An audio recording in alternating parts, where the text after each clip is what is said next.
சிங்காசனத்தில் வீற்றிருக்கும் பரிசுத்தரே பரிசுத்தரே ஆராதனை உமக்கு ஆராதனை ஆராதனை உமக்கு ஆராதனை.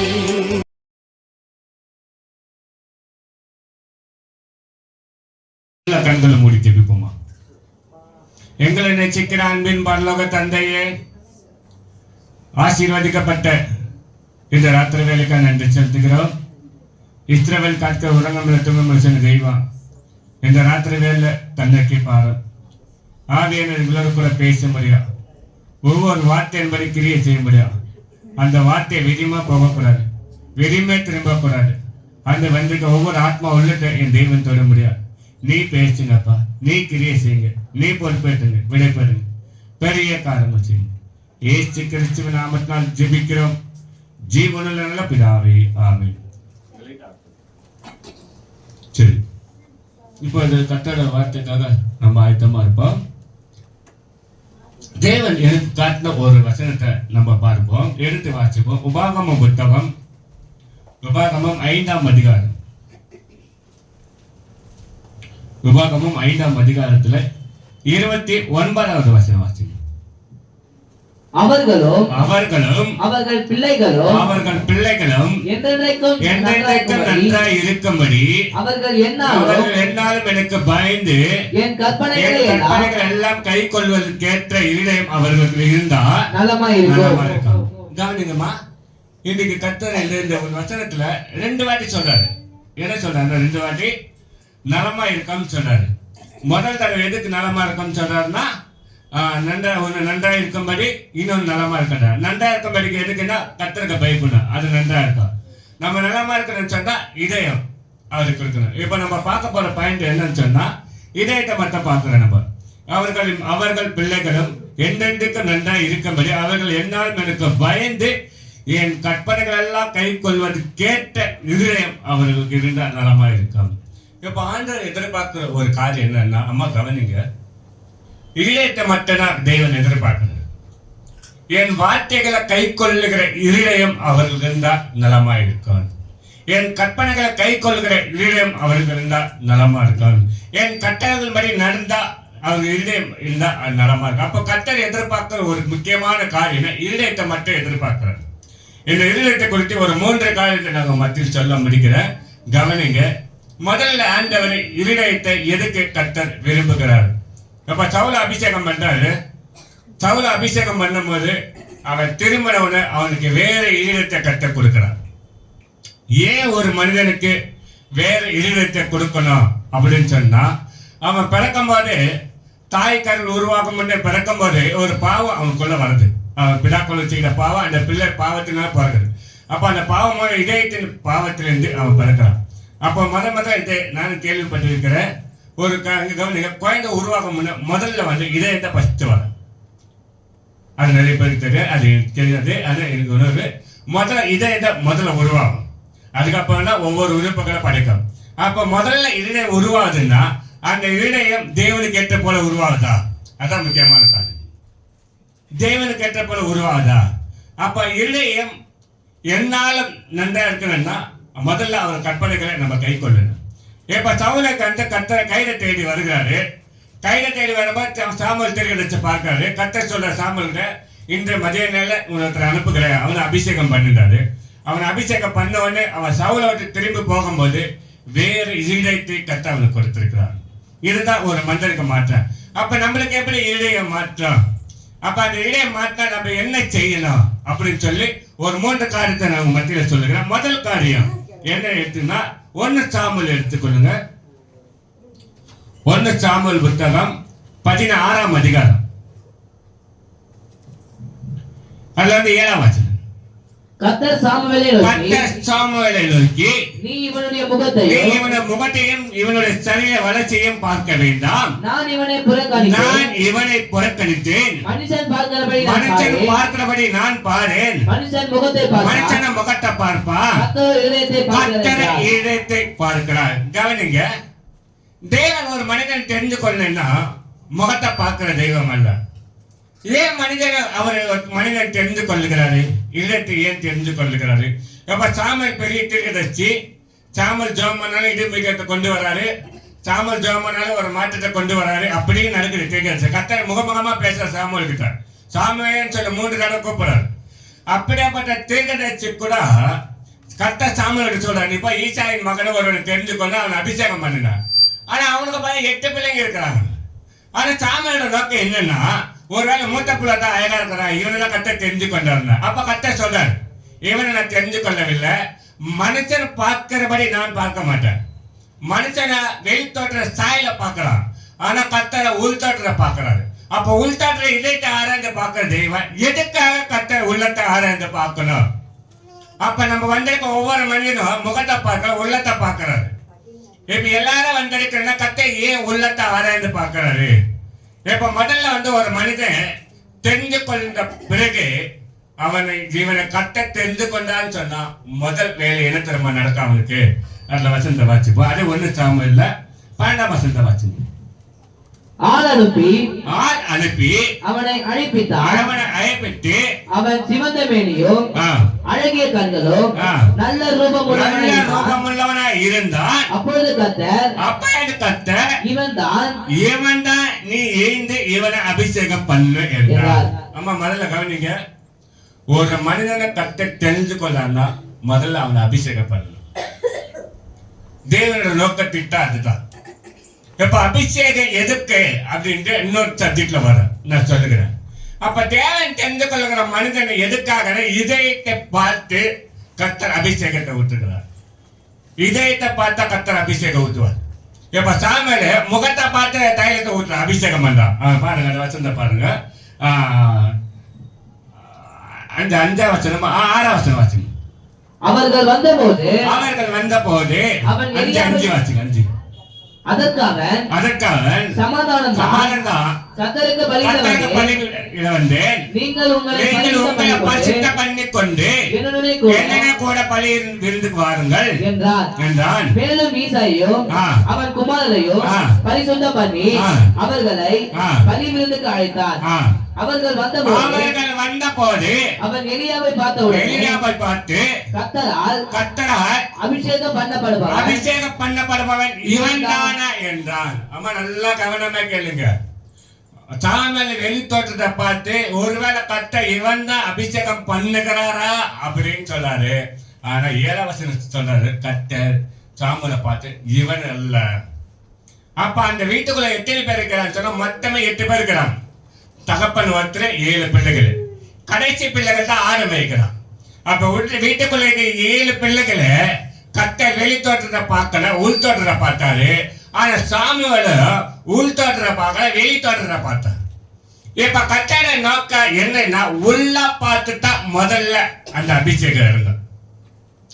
ஏன் கர்த்தர் அந்த அபிஷேகத்தை ஊட்டணும்?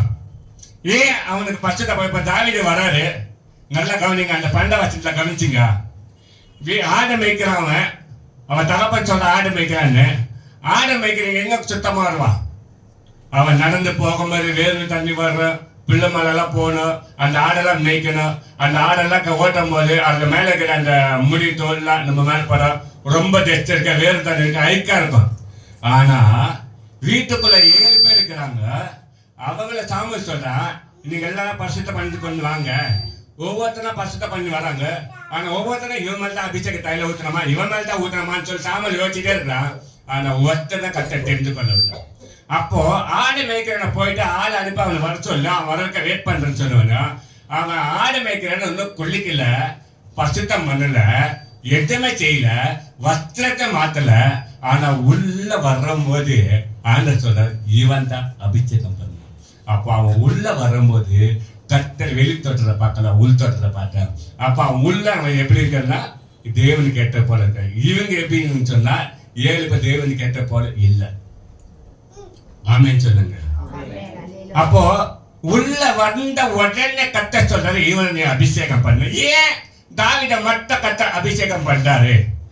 அப்ப நம்மள அபிஷேகம் பண்ணா ஏன் கர்த்தர் என்ன தெரிஞ்சு கொள்ளவில்லை? அதுதான் முக்கியமான பாயிண்ட்.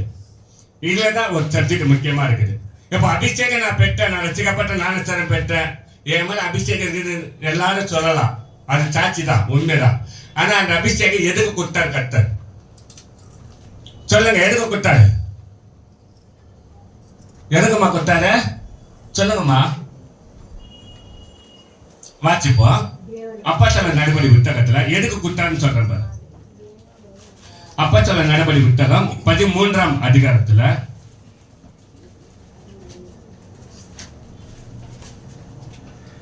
அந்த அபிஷேகம் எதுக்கு கொடுத்தாரு? 13ஆம் அதிகாரத்துல 22வது வசனம் வாசிங்க.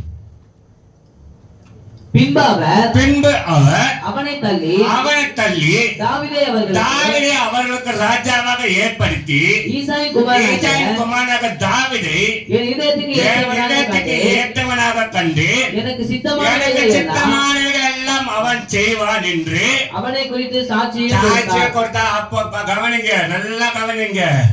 என் இதயத்துக்கு ஏற்றவன் இரண்டாவது வந்து எனக்கு சித்தமாண்டு செய்வான். ஆமென் சொல்லுங்க. அப்ப எத்தனை பேர் கர்த்தரை சித்தமாண்டு செய்றீங்க சொல்லுங்க, அதுதான் முக்கியமான காரியம். அப்போ அந்த 7 பேர் கர்த்தரை சித்தமாண்டு செய்யல. அவங்களோட பலத்தை பார்க்கறாங்க. ஏன்னா யுத்த வீரர் அவங்க நானி வீட்டுக்குள்ளேயே இருப்பாங்க, வெளியில வரமாட்டாங்க. ஆனா இவன் தாவீது ஆடு மேய்க்கிறான். ஆடு மேய்க்கிற குளிக்கல, வஸ்திரம் மாத்திர ஐக்கிய வஸ்திரத்தோட வரான். ஆனா கர்த்தர் சொல்றாரு இவனை அபிஷேகம் பண்ணுன.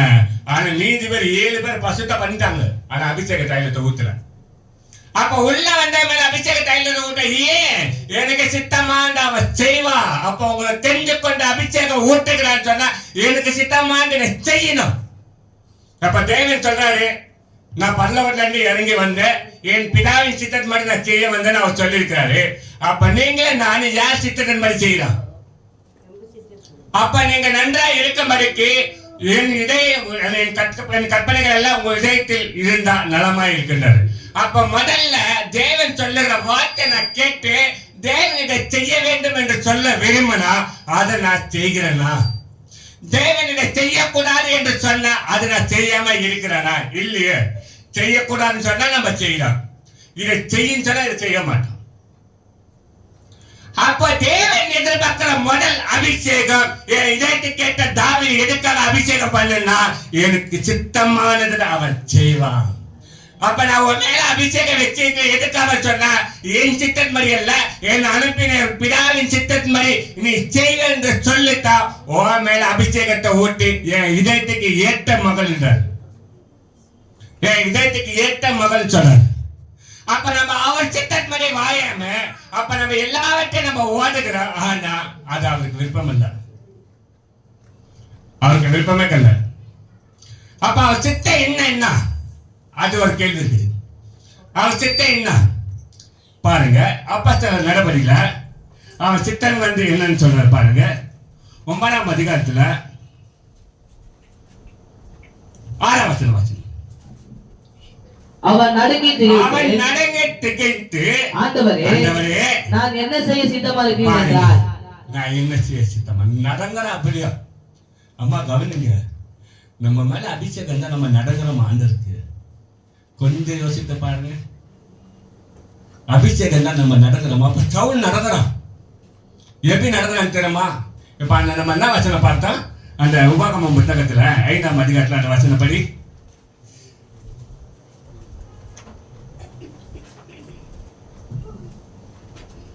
5ஆம் அதிகாரத்துல 21ஆம் வசனம். அவர்களும் அவர்கள் பிள்ளைகளும் என்றென்றைக்கு நன்றாய் இருக்கும்படி அவர்கள் என்னாலும் எனக்கு பயந்து என் கற்பனைகள் எல்லாம் கை கொள் கேட்ட இருதயம் இருந்தா நலமா இருக்கு. அப்போ அவர் கற்பனைகள் வசந்த கை கொள்ள இருதயம் எனக்கு இருந்தா நலமா இருக்கிறது. இப்ப இதுல பாருங்க, அப்போஸ்தலர்ல 9ஆம் அதிகாரத்துல ஏன் சவுல் பயப்படுறான்? 9ஆம் அதிகாரத்துல அதுல வந்து 5ஆம் வசனம். அதற்கு அவன் ஒரு நிமிஷம் 4ஆம் வசனம் 4:5 அவன் தலையிலே வீழ்ந்தான். அப்போது சவுலே நீ என்னை ஏன் துன்பப்படுத்துகிறாய் என்று தன்னுடனே சொல்லுகிற ஒரு சத்தத்தை கேட்டேன். அதற்காக ஆண்டவரே நீர் யார் என்றான். அதற்கு கர்த்தர் நீ துன்பப்படுத்துகிற இயேசு நானே என்றார். முள்ளில் உதைக்கிறது உனக்கு கடினமாம் என்றார். அவன் நடுங்கி திகைத்து ஆண்டவரே நான் என்ன செய்ய சித்தமா இருக்கிறேன். சவுலுக்கு முதல்ல ஆண்டவர் தெரியுமா? தெரியுமா? தெரியாது. ஏன்னா அவன் கிறிஸ்தவன் துன்பப்படுறான். எப்ப ஆண்டவர் தெரிஞ்சு தெரியுமா? நான் தேடி போன தெய்வமே இது வந்து என் சத்தத்தை கேட்கல, என் பேரே தெரியல, நான் தேடாத தெய்வம் என்னை சவுலான்னு கூப்பிடுது. அப்ப அந்த சத்தத்தை நான் பயந்து ஆண்டவர் நீ யாருன்னு கேட்டேன். அதுக்கு அவர் சொல்றாரு, நீ துன்பப்படுற ஏசு நான் தான் சொல்றாரு. அப்போ எதை வச்சு அவன் பயந்தா? கரெக்டா சொல்லுங்க. எதை வச்சு அவன் பயந்தா? சத்தத்தை கேட்டு பயந்தா. அதே பயம் நம்மளுக்கு இருக்குதா? கர்த்தருடைய சத்தத்தை கேட்கும்போது, கர்த்தருடைய சத்தம் நம்ம கேட்கும்போது பயம் இருக்குதா? அப்ப சவுலுக்கு கர்த்தருடைய சத்தத்தை ஆண்டவர் நீ யாரு என்றான். என்ன சவுலன்னு கூப்பிடுறாங்கன்னா நீ யாரு ஆண்டவர் என்றான். நீ துன்பப்பட்ட இயேசு நான் தான். அப்ப நான் கிறிஸ்தவர்களை துன்பப்பட்ட தேவன் இருக்கிறாரா உயிரோட? நான் கிறிஸ்தவனை துன்பப்படுத்துறேன், அடிக்கிறேன், கொலை பண்றேன், அந்த தெய்வம் இருக்குதா? அப்ப அவர் என்ன பேர் சொல்லி கூப்பிடாரு. இப்ப அறிந்த பிறகு ஆண்டவரே நான் என்ன செய்ய சித்தமா இருக்கிறீங்க. அவன் நடந்துறான்னு சொன்னா நாம ஆண்டவர் வச்சனத்துக்கு நடந்துறோமா? அந்த அபிஷேகம் எதுக்கு தரமா? அவர் வச்சனத்துக்கு நடங்கணும், அவர் வச்சனத்துக்கு கீழ்ப்படியணும், அவர் சித்தமானது செய்யணும். வச்சனத்தை கேட்டதால நம்ம சித்தமானது செய்ய முடியாது. வச்சனத்தை இப்போ கேட்க மாட்டேன்றோமே, வந்ததான பிரசங்கத்தை கேட்க முடியாது, சபைக்க வர மாட்டேன்றோமே. அவருக்கு பயந்ததால நம்ம சித்தம் செய்ய முடியாது, அவருக்கு பயப்படவே மாட்டேன்றோமே. இப்ப நிறைய பேர் சபையை விட்டு தூரமா போறாங்க. இப்ப நிறைய பேர் எல்லாம் சொல்லிட்டு இருக்கிறாங்க, இந்த மாரி இல்லை போ, எல்லாம் ஜன போயிடுச்சு. யார் போறாங்க இல்லையா? கர்த்தர் இங்கதான் இருக்கிறாரு. கர்த்தர் அவளை வச்சுக்கிட்டுல போக மாட்டாரு.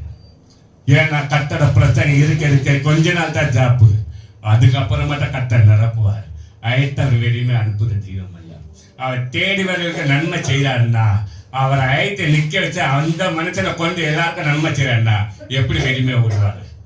அவர் வெளியுமே விடுகிற தெய்வம் இல்லை. அப்போ தேவன் எதிர்பார்க்கிற முதல்ல உங்க மேல வச்சுக்க அபிஷேகம் எதுக்குன்னா எனக்கு சித்தமா செய்யணும். அப்போ முதல்ல அவர் வச்சனத்துக்கு நம்ம நடக்கணும், அவர் வச்சனத்துக்கு நம்ம கீழ்ப்படியணும். அப்ப அவர் சித்தமா என்ன காரியம் நான் செய்யணும் அதை சவுலு கேட்கிறாரு. அந்த வரை நான் என்ன செய்ய சித்தமா இருக்குன்னு. அப்ப நம்ம ரெண்டு காரணத்தை நம்ம செய்யணும். முக்கிய உதாரணமா நான் சொல்றேன், ரெண்டு காரணம். அவர் சித்தமா என்னன்னு சொல்றாரு பாருங்க. அந்த 9ஆம் அதிகாரத்துல அதுல வந்து 16வது வசனம் வாசி. அவன் என்னுடைய நாமத்தின் நிமித்தம் 15, 16 அதற்கு கர்த்தர் நீ போ, அவன் புறஜாதிகளுக்கும் ராஜாக்களுக்கும் இஸ்ரவேல் புத்திரருக்கும் என்னுடைய நாமத்தை அறிவிக்கிறதுக்காக நான் தெரிந்து கொண்ட பாத்திரமா இருக்கிறான். அவன் என்னுடைய நாமத்தின் நிமித்தம் எவ்வளவாய் பாடுபட வேண்டும் என்பதை நான் அவனுக்கு காண்பிப்பேன் என்றார். இப்ப கவனிங்கம்மா, எல்லாரும் வேலை செய்யறதா உட்காந்துக்கிறாங்க. அதுல ஒரு 4-5 பேர் இருக்கிற மீதி பேர்ல வேலை செய்யறதா உட்காந்துக்கிறாங்க. நீங்க வேலை செய்யுங்க, பாடு பாடுங்க, பாடு இல்லாம வேலை செய்யுங்க. கரெக்டா சொல்லுங்க. பாடோட வேலை செய்யுங்க. கரெக்டா சொல்லிட்டாங்க, பாடோட வேலை செய்யுங்க. ஆனா வேலைக்காக பாடு பாருங்க, இயேசுக்காக யாரும் பாடுபட்டீங்க? அப்ப ஆண்டு சொல்றாரு, என் நாமத்தின் நிமித்தமா அவன் சொல்ற அவன் புற ஜாதிகளுக்கும் ராஜாக்களுக்கும் இஸ்ரவேல் புத்திரருக்கும் என்னோட நாமத்தை அறிவிக்கிறதுக்காக நான் பாத்தனா தெரிஞ்சுக்கணும். அப்போ அந்த அபிஷேகம் எடுத்து தருமா? எத்தனை பேர் போய் இயேசுவை பத்தி சொல்லி இருக்கிறீங்க? எத்தனை பேர் வேலை செய்யற இடத்துல ஓனர்கிட்ட நம்ம பேச முடியாது, வேலை செய்யற ஆளுகிட்ட இயேசு ஏற்றுக்கொள்ளுங்க, உன் சொல்லி மாற, உன் கண்ணீர் தடுப்பா, இன்னைக்கு எவ்வளவு கஷ்டத்துல இருக்கிற நானும் பார்த்துன்னு தாக்கிறேன், ஆனா என் கட்சியத்தை கட்ட விடுதலை கொடுத்தேன், நீங்களே ஏற்றுக்கொள்ளுங்க. பாருங்க, ஒன்னும் இல்லை, சபைக்கு மட்டும் போங்க, ஆண்டு வார்த்தை கேளுங்க. ஒரு வேலை செய்யறல, ஒரு 2 வருஷம் சர்ச்சைக்கு போங்க, அந்த ஆத்மாக்கு இயேசுவை பத்தி சொல்லி இருக்கிறீங்க. இதான் பிதாவின் சித்தம். அப்ப இயேசு கிறிஸ்து பிதாவின் சித்தம் செய்ய எதுக்காக வந்தாருன்னா, பூமியில பிதாவை பற்றி அவர் என்ன கட்டளை வார்த்தை கொடுத்தாரு, அது பிதாவின் சித்தத்தை நிறைவேற்றி போயிட்டாரு. அப்ப நீங்க எத்தனை ஆத்மா ஆதாயப்படுத்திருக்கிறீங்க? எத்தனை ஆத்மாவுக்கு சத்தியத்தை சொல்லியிருக்கிறீங்க? எத்தனை பேரு பிதாவின் சித்தத்தை நிறைவேற்றுங்க, இயேசு சித்தத்தை நிறைவேற்றுங்க? அப்ப அந்த அபிஷேகம் எதுக்கு? ஒண்ணு, உன் குடும்பத்துக்காக நீ பாடுபடுறன்னு சொன்னிய, உனக்காக நான் பாடுபட்டனே, எனக்காக நீ பாடுபட்டியா?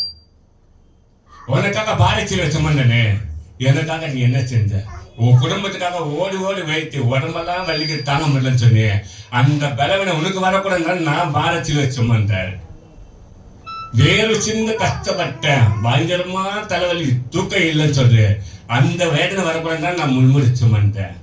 2 கையால வேலை செஞ்ச கை பயங்கரமா வலிக்குது, அந்த வலி உனக்கு வரக்கூடாது நான் 2 கையால ஆணி அடிச்சேன். நான் எங்க எவ்வளோ தூரம் நடந்து போற வேலைக்கு 2 முட்டி வலிக்குது, கால் வலிக்கு, அந்த வலி உனக்கு வரக்கூடாது 2 காலால ஆணி அடிச்சேன். என் சரீரெல்லாம் இடுப்பெல்லாம் முதுவெல்லாம் வலிக்குது, இந்த வலி உனக்கு வரக்கூடாது என் சரீரெல்லாம் கீழ்க்கப்பட்டது. உனக்காக நான் இவ்வளவு பாடுபட்டேன்னு.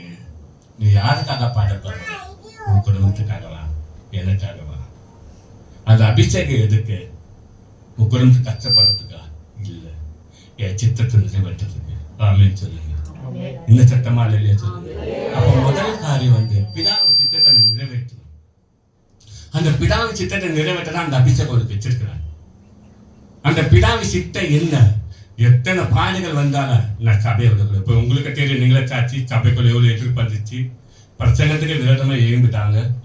இருந்தாலும் இந்த பாடத்தாலே ஏற்றிருக்கிறேன். உடனே ஆண்டவர் இனிமேல் நான் உள்ள நட்ட மாட்டேன், நான் வரமாட்டேன், எனக்கு ரொம்ப அவமானமா சொல்ல முடியும். இது என்ன பாடு, நான் சந்தோஷமா இருக்கேன். ஆண்டவர் எனக்கு வரதுக்கு ரொம்ப கஷ்டமா, இது என் பாடு. என்ன மேல ஜபத்துக்கு டெய்லி ஜோம் கூட்டம் இருக்கு, 2 பேர்தான் உட்காந்துக்கலாம் பாருங்க. ஏன் இது ஒரு பாடா ஏற்றுக்கிறேன். பிதாவின் விஷயத்தை நிறைவேற்ற போயிடணும். நிறைவேற்ற நான் போயிடுவேன். நான் போராட்டம் போறேன், ஓட்டத்தை முடித்த விசுவாசம் எதுவுமே எனக்கு ஜீவகடை வைக்குது. ஆனா பிரசங்கத்தை கேட்டவங்களுக்கு ஜீவகடை இருக்குதுன்னு சொல்றாரு. பிரசங்கத்தை விட்டு போன ஜீவகடை இல்லை. கொஞ்சம் பாருங்க. அப்போ பிதாவின் சித்தம் என்னன்னு ஆண்டவர் சொல்றாரு, நீ எவ்வளவு பாடுகள் வந்தாலும் ஏச்சு விடக்கூடாது. 2வது, இயேசுக்கு எத்தனை ஆத்மா சத்தியத்தை சொல்லியிருக்கிறார். இயேசுக்காக எத்தனை ஆத்மா எனக்கு ஏசப்ப நன்மை செஞ்சாரு. என் குடும்பத்தில் ஒரு மாற்றம் வந்தது. ரொம்ப கடன் பிரச்சனை, வறுமையில் இந்த வீட்டில் ஒன்றுமே இல்லை. இன்னைக்கு தான் என் குடும்ப பிரச்சனை மாறிச்சு, என் வறுமை மாறிச்சு. உங்க குடும்பம் அர்ப்பணம் இருக்க, நீங்க போங்க, அந்த ஆத்மாக சத்தியத்தை சொல்லியிருக்கிறீங்க. அப்ப நம்ம மேல அபிஷேகம் இருக்கிறது மட்டும் கரெக்டா நம்ம சொல்றோமே, அந்த அபிஷேகம் உன் குடும்பத்துக்காக ஒன்றுக்காக இல்லை.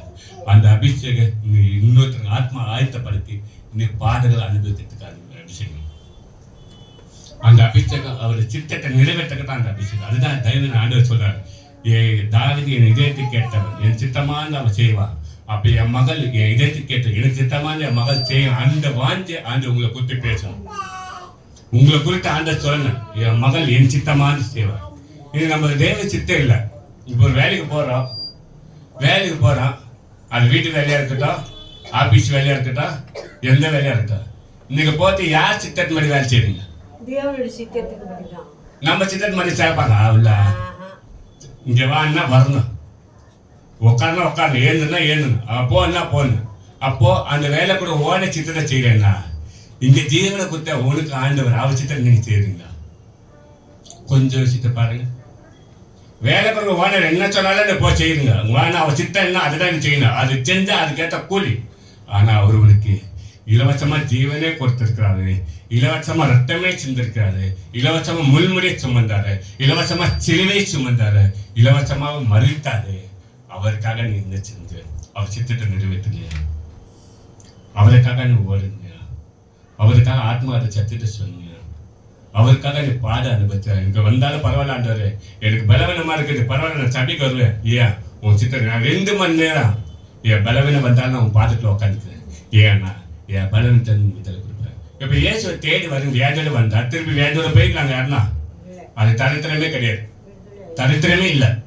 வியாதியோட வந்தா வியாதியோட போன தரித்திரமே கிடையாது. ஆனா ஆஸ்பத்திரியா இருக்கலாம், ஆஸ்பத்திரி வியாதியோட போனா திருப்பி வீட்டுக்கு வியாதியோட தான் வரணும். ஆஸ்பத்திரியா இருக்கலாம், மெடிக்கலா இருக்கலாம், எதனால இருக்கலாம். ஆனா இயேசுகிட்ட மட்டும் வியாதியோட வந்துருங்க, வியாதியோட போறது தரித்திரமே கிடையாது. அப்படிப்பட்ட வேதத்துல எங்கேயும் கிடையாது, இன்றைக்கும் கூட கிடையாது. எங்கேயுமே இயேசுகிட்ட வந்து வேதம். ஆனா அவர் இவ்வளவு அர்ப்பணம் செய்யறாங்க தெரிஞ்சு கூட, விதலை கூட தெரிஞ்சு கூட சில பேர் வேலைக்கு போயிட்டு வந்து என்னால முடியல, டயர்டாது, வீட்டுல இருக்கிறாங்க. அப்ப எப்படி உங்களால் சித்தம் நிறைவேற்ற முடியும்? அப்போ உங்க அபிஷேகத்தை நீங்களே பழக்க வச்சுட்டீங்க. உங்க அபிஷேகத்தை நீங்களே ஏந்து போற நிலைமை வச்சிருக்கீங்க. எவ்வளவு பிரச்சனை வரும் உங்களுக்கு, 110% பிரச்சனை. ஏன் நீங்க ஆண்டு விட்டு தூரமா போறீங்க, சர்ச்சுக்கான வரமாட்டேன்றீங்க, வந்தா தாமரமா வரீங்க, அதுவும் பார்த்துட்டு வரீங்க, அதுவும் இதை இஷ்டப்பட்டா வருங்க, இல்லைன்னா வரமாட்டீங்க. நாங்க அப்படி கிடையாது, நாங்க அப்படி இல்லையா. எவ்வளவு பாடு வந்தாலும், எவ்வளவு கஷ்டம் வந்தாலும், எவ்வளவு பிரச்சனை வந்தாலும், 4 ஆத்மா வந்தாலும் பரவாயில்ல, கவனிங்க, 4 ஆத்மா வந்தாலும் பரவாயில்ல, நான் வந்துட்டான் ஆகணும். ஏன்னா அப்படின்னா தான் அவர் சித்திரை நிறைவேற்ற முடியும். அப்போ என் அபிஷேகம் விட்டு போவாது, அவர் சித்திரை நிறைவேற்ற எந்த தடை வராது. அப்போ நம்ம வராம இருக்கிறதுனால தான் அவர் சித்தம் நிறைவேற்றணும். இப்போ நிறைய பேர் பாதி பேர் இல்லை, இருந்தாலும் சித்தத்தை செய்ய முடியுமா? செய்ய முடியாது. ஏன் தெரியுமா? எந்த இடத்துல கத்தவனுக்கு நன்மை செய்த அற்புதம் செய்ய அந்த இடத்த விட்டால அதுக்கப்புறம் அவர் சித்தம் உங்களால் செய்யறதுக்கு வாய்ப்பே கிடையாது, சான்ஸே கிடையாது. அதுதான் தேவன் சொல்றாரு. நீ உள்ள வரும்போது கத்த சொல்ற இவன் தான் அபிஷேகம் பண்ண, ஏன் என் இதயத்துக்கு ஏற்ற மகன் என் சித்தத்தின்படி செய்வான். அந்த வாஞ்ச ஆண்டு உன்னை குறித்து சாட்சி சொல்லும். நீங்க சொல்ல முடியுமா? கொஞ்சம் சிந்தித்த பாருங்க, கொஞ்சம் விஷயத்தை பாருங்க. யாருன்னா எனக்கு இன்னும் ஒரு ஆச்சரியம். உதாரணமா நான் சொல்றேன். இப்போ ஒரு கேட்கிறேன், அம்மா நீங்க எத்தனை வருஷமா வேலை செய்றீங்க? ஓனர் எத்தனை வருஷமா தெரியும்? அதான் சொல்லு. நீ வேலை செய்ய ஓனரா? 30 வருஷமா? ஓகே. உனக்கு எத்தனை வருஷமாம்மா ஓனர் வேலை செய்ய ஓனரு? ரெண்டு வருஷமா? 2 வருஷம் தெரியும். 2 வருஷம் ஓனர் தெரியும். 30 வருஷம் ஓனர் தெரியும். ஏச்சு எத்தனை வருஷமா தெரியும்? அம்மா உனக்கு எத்தனை வருஷமாம்மா தெரியும்? சொல்ல. ஏசுக்கு எத்தனை வருஷமா தெரியும்? தாய் வயிற்றுல உருவாக்கமானே தெரியும். அப்போ நேற்று வந்து ஓனருக்காக நம்ம ஓடு சித்தட் மாதிரி செய்யறீங்க. ஆதியில ஒன்று உருவாக்கணும், அவர் சித்தட் செய்யறீங்க. இப்போ 30 வருஷம் ஓனர் முதிர போற ஆள் ரிட்டையர் ஆக போறீங்க. அதப்போ ஓனருக்குன்ற பேசே கிடையாது. நீ யாரு அவரு யாரு, ஆனா கடைசி வரைக்கும் அவர் தான் நம்மள கூட. மரணம் வந்தாலும் மறித்தாலும் அவர் கூட. அப்போ அவர் சித்தட் மாதிரி செய்ய 30 வருஷமா உங்க ஓனர் சித்தத்தை செஞ்சிய, ஆனா 30 வருஷமா ஏன் சித்தத்தை செஞ்சியா? எனக்காக சத்திட்ட சொன்னியா? எத்தனை ஆத்மா ஆயத்தப்பட்ட? 2 வருஷமா ஓனர் சித்தத்தை செஞ்சிய. ஓனர் சித்தத்தை செஞ்சு உன்னை குத்து பெருமை பாராட்டாத. பரவாயில்லம்மா, கரெக்டா வர வேலை செய்யற, ரொம்ப சந்தோஷம் சொல்றாரு. அதே மனுஷனை காட்டில என் தேவன் ஒன்று சொல்றாரா, என் மகள் என் இதயத்துக்கு கேட்டவர், என் சித்தத்தை நிறைவேற்றுவான்னு சொல்லுவார் ஆண்டவர். அந்த மாதிரி நான் சொல்ற அளவுக்கு நான் இருக்கிறேன்னா, ஓனர் சொல்ற அளவுக்கு நான் லீவ் பண்ண மாட்டேன். வந்துடுறேன் சார், சீக்கிரமா வந்துடுறேன் சார், எல்லா வேலையும் நான் முடிச்சிடுறேன் சார். உடனே ஓனர் சேர்ந்து பரவாயில்லம்மா, வெரி குட், பரவாயில்ல, ரொம்ப கஷ்டப்படுறேன், சூப்பர், நல்லது, நல்லா கஷ்டப்படுறேன், கரெக்டா இருக்கிறேன் அப்படின்னா. ஆனா அந்த ஓனரை காட்டில என் தேவன் உன்னை குறித்து சாட்சி சொல்லுவாரா? இப்ப இதுல பாருங்க, அப்பா சொல்ற நடுப்படியில பாருங்க என்ன சொல்றாரு பாருங்க. ஏசு அதுல வந்து அந்த வசனத்தை வாசிங்க. அப்பா சொல்ற நடுப்படி புத்தகத்துல 16ஆம் அதிகாரத்துல 13ஆம் அதிகாரத்துல அதுல வந்து 22ஆம் வசனம் வாசிங்க. பின்பு அவர் அவனை தள்ளி தாவீதை அவருக்கு ராஜாவாக ஏற்படுத்தி ஈசாயின் குமாரனாக தாவீதை என் இதயத்துக்கு ஏற்றவனாக கண்டேன். எனக்கு சித்தமானவைகளை எல்லாம் அவன் செய்வான் என்று அவனை குறித்து சாட்சியம் கொடுத்தார். இப்ப என்ன சொல்ற? கடைசியா சாட்சி கொடுக்கிறாரு. யார் சாட்சி கொடுக்கட்ட? கட்ட சாட்சி சொல்றாரு. அவனை குறித்து சாட்சியம் கொடுக்கிறாருன்னா உங்களை குறித்து ஏசி சாட்சி சொல்லுவாரா? என் மகள் எனக்கு சித்தமானு செய்வார். எனக்கு என்ன ஒரு ஆச்சரியம் தெரியுமா? நம்மளுக்கு என்ன இந்த பூமியில் ஆசீர்வாதம் வேணும்னா, என்னென்ன பொருள் வேணும்னா அது கர்த்தர் கொடுப்பாரு. ஆனா அவருக்கு என்ன தேவை அது மட்டும் நம்ம கீழே இருக்கிற ஆசீர்வாதத்தை நம்ம எதிர்பார்க்கிறோம். வீட்டுக்கு இது வாங்கிக்கலாம், அது வாங்கலாம், ஏசி வாங்கலாம், மிஷின் வாங்கலாம், ஃப்ரிட்ஜ் வாங்கலாம், பெட் வாங்கலாம், கட்டில் வாங்கலாம், நகை வாங்கிக்கலாம், நல்ல விலை உயர்ந்த வஸ்திரம் வாங்கிக்கலாம், நம்மளுக்கு இருக்க இஷ்டம் போல எல்லாம் ஆசீர்வாதம் வாங்கலாம். காரணம், நம்ம சம்பாதிக்கிற ஆசைப்பட்ட பொருளை வாங்கலாம், ஆனா அந்த பொருளை நீ படுற கஷ்டமா நிரந்தரமானது கிடையாது. அப்ப இயேசுக்கு சித்தமானது செய்தா நிரந்தரமானது. ஏன்னா அவர் சித்திரன் செய்ய செய்ய செய்ய மரணம் வரைக்கும் செஞ்சா கூட அதுக்கப்புறம் பல்லவத்துக்கு பண்ணா அவர் சித்திரன் செஞ்சு முடிச்சுட்டு வந்துட்டேன்னு அர்த்தம்.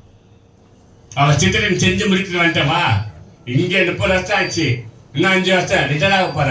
அதுக்கப்புறம் நான் வர வச்சு மாமா 35 வருஷமா நம்ம மத்தியில தாய் நிர்மலம்மா ரொம்ப பணிகளை செய்து பாராட்டி அவங்களை கௌரவப்படுத்துவோம். அவங்க ஒரு சாலையை கொடுத்து அவங்களுக்கு பொண்ணால போட்டு அவங்கள வரவேற்று அனுப்பலாமா, எல்லாரோட கைகள் தட்டுங்க, அவள்தான் முடிஞ்சு போச்சு. இது நாளைக்கு வந்தா உனக்கு மறுபடியும் பொண்ணாலெல்லாம் கிடையாது, பாராட்டவே கிடையாது, முடிஞ்சிச்சுன்னு இந்த ஆபீஸுக்கு உனக்கு இடம் இல்லை. ஆனா 35 வருஷத்துக்கு உன்னை இங்க கனப்படுத்தி சாட்சி சொல்லலாம், ஒவ்வொருத்தர் சாட்சி சொல்லலாம். அந்த அம்மா எனக்கு 20 வருஷமா பழக்கம், அந்த அம்மா எனக்கு 35 வருஷமா பழக்கம், அந்த அம்மா நானும் 1.5 வயசு அப்படிலாம் இருந்து பழக்கம், அந்த அம்மா எனக்கு 10 வருஷமா பழக்கம். நல்ல பொண்ணு, நல்ல தங்கமானுங்க, அன்பா பேசுவாங்க, நல்லா கஷ்டப்படுவாங்க, லீவ்லாம் எடுக்க மாட்டாங்க. கரெக்டா? இது ஒரு சாட்சி. என் கூட வேலை செய்றீங்க. அப்போ பரலோகத்துக்கு சித்தமான செய்யும் போது பரலோக ராஜ்யத்துல வரும்போது இவருக்கு எப்படி தெரியுமா? ஜீவகத்தை முதல்ல வைப்பாங்க. அப்ப தூதர்களா சாட்சி சொல்லுவாங்க, மகள் ஆண்டருக்காக ஓடுனாங்க, அவங்க சித்தத்தை நிறைவேற்றுறாங்க. உடனே பரலோகத்துல பிதாவனை அழைப்பாரு, உனக்கு ஒரு சிங்காசனத்தை கத்தர் வச்சிருக்காரு. என் பிதாவின் சித்தத்தை நிறைவேற்றின வாய சிங்காசனத்துல வந்து உட்காரு. பேதுரு கேட்டார், ஆண்டவரே நாங்க எல்லாவற்றையும் விட்டுட்டு அந்த எங்களுக்கு என்ன கிடைக்கும்? மறு ஜென்மத்துல 12 சிங்காசனத்தை நியாயத்திற்கு உட்காருங்க. அது போல நீயே வா, சிங்காசனத்துல உட்காரு. ஏன் பூமியில எனக்கு சித்தமா நீ செய்து முடிச்சிட்ட, அதுக்காக தான் உனக்கு ஒரு சிங்காசனத்தை ஆயத்தப்படுத்திக்கிறேன். உனக்கு ஒரு ஜீவகரத்தை நான் உனக்கு கொடுத்திருக்கிறேன். உனக்கு நான் ஆவிக்குற வஸ்திரத்தை நான் மேல போட்டுட்டேன். அவங்க போடுற துணி பொன்னால போடுவாங்க, சால்வை போடுவாங்க. நான் உனக்கு ஆவிக்குற வஸ்திரம் உன் மேல போடுறேன். உன்னை உட்கார வச்சு கர்த்தர் ராணி போல பார்ப்பாரு. அதான் பூமியில அவர் சித்தத்தை மாதிரி செய்யணும் ஆசைப்படுறேன். அப்ப அந்த அபிஷேகம் எதுக்குன்னு சொன்னா அவர் திட்டத்தை நீ செய்து முடிக்கணும். அந்த அபிஷேகம் எதுக்குன்னு சொன்னா பாடுகளை அனுபவிக்கணும். ஏசுக்காக அனுபவிக்கணும், குடும்பத்துக்காக பாடு அனுபவிக்கிறது. நீ குடும்பத்துக்கு பாடு அனுபவிச்சேன்னு வச்சுக்கா, நான் எவ்வளவு தான் கஷ்டப்படுறேன், என் புருஷ புரிஞ்சுக்க மாட்டேன், என் புள்ள புரிஞ்சுக்க மாட்டேன், இனி கஷ்டப்படுறது வேஸ்ட். கஷ்டப்பட்டு கஷ்டம் நான் உடம்பு செல்ல மாதிரி கொஞ்சம் கூட நினைக்கல, கொஞ்சம் கூட ஏற்படுற ஒரு வேலை செய்யல, ஒரு விதை செய்யல. இதெல்லாம் நம்ம புலம்பிக்கிறோம் தவிர அந்த இயேசுக்காக நம்ம கஷ்டப்பட நம்மளுக்கு என்ன தேவை நமக்கு தெரியும். நம்ம பாரத்தை நம்ம பிள்ளை மேல கணவர் மேல வைப்பார். ஆனா நம்ம அப்படி கிடையாது. நம்ம குடும்பத்துக்காக ஓடலாம், லீவு போடாம போகலாம். ஆனா சர்ச்சைக்கு மட்டும் ஒரு 2 ஹவர் லீவு போடாது. வேலை ஒதுக்கிட்டு வரணுமோ வராது. மாத்தாள் போலே தான், மரியாதை போல யாருமே இல்லை. மரியாதை வேலை செய்யணும், வேலை ஒதுக்கிட்டு 2 ஹவர் ஆண்டு பார்த்து உட்காந்து வசந்த கேட்டாங்க. அதுதான் இன்னைக்கு மரியாதை தான் பேரு பிக்கப் ஆயிடுச்சு. மாத்தாள் பேரே வரல. இதுக்கு அதுதான் ஆண்டு சொன்னாரு, உன் அபிஷேகம் எதுக்குன்னு சொன்னா அவர் சித்தமா செய்யும், அவர் சித்தத்தை நிறைவேற்று. அப்படி அவர் சித்தமா நம்ம செய்யும் போது நம்மளுக்கு என்ன தேவைன்னு அவருக்கு நல்லா தெரியும். அந்த சித்தத்து மாதிரி நம்ம செய்யணுமா நிச்சயமா நம்ம வாழ்க்கையில ஒரு மாற்றம் வரும். ஆனா இன்னொரு வசனம் சொல்றாரு, என்ன சொல்றாரு, நான் சித்தத்து மாதிரி செய்யறதுக்கு 1 யோவான் புத்தகத்துல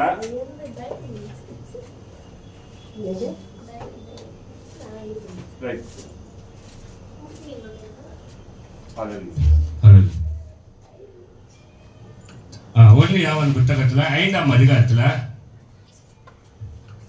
14வது வசனம். நாம் எதையாகிலும் அவருடைய சித்தத்தின்படி கேட்டால் அவர் நமக்கு செவி கொடுப்பார் என்பதை அவரை பற்றி நாம் கொண்டிருக்கிற தைரியம் பாருங்க. அதுதான் நாம் எதாவது கேட்டா, ஆனா அவர் சித்தம் இருக்குதான்னு பார்க்கணும். நான் ஏதாவது ஒரு வாங்கணும், அது அவர் சித்தம் இருக்குதான்னு பார்க்கணும். நான் ஏதாவது ஒரு வீட்டில் கொண்டு வரணும், அது அவர் சித்தம் இருக்குதான்னு பார்க்கணும். இது நம்ம எப்படி தெரியுமா, ஒரு உதாரணம் சொல்றேன். ஒரு பொருளை வாங்கணும்னு ஆசைப்பட்டா அது எவ்வளவு காய்ச்சல் இருந்தாலும் அதுல நம்ம டிவியில் எடுக்கலாம், இல்லைன்னா மொத்த பட்ஜெட் கொடுத்து கூட எடுக்கலாம்.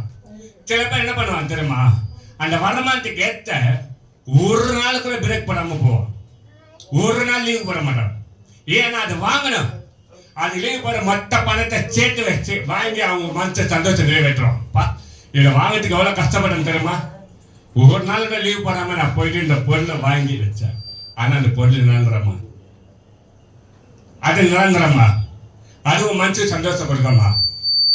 அப்ப அதுக்காக இவ்வளவு கஷ்டப்பட்ட நீ சாட்சி சொல்றா, தமக்கு சித்தமான ஒரு செய்வான்னு சொல்லி அவர் காத்துட்டு இருக்காரு.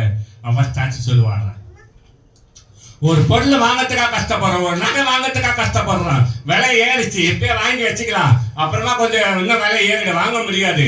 இப்போ நம்ம மகளுக்கு திருமணத்துக்காக வாங்கி வச்சுக்கலாம், நம்ம குடும்பத்துக்கு எல்லா காலத்துக்காக வாங்கி வச்சுக்கலாம். எல்லாத்துக்கும் ஓடி கஷ்டப்படுறோம். இப்போ பார்த்தீங்கன்னா எல்லாத்துலயும் சம்பளம் அதிகமாயிடுச்சு, எல்லாம் பயங்கரமா ஆயிடுச்சு சம்பளம். இப்போ என்ன ஆயிடுச்சு, இப்போ எனக்கு தெரிஞ்ச நிறைய விசுவாசிகளை நம்ம சபையில இருக்கிற விசுவாசி நிறைய விசுவாசி கார்பரேஷன் வேலை பிக்கப் ஆயிடுச்சு. இப்போ பிறகு வேலை எக்கச்சக்கமான வந்துட்டாங்க. ஏன் 15க்கு மேல சம்பளம்.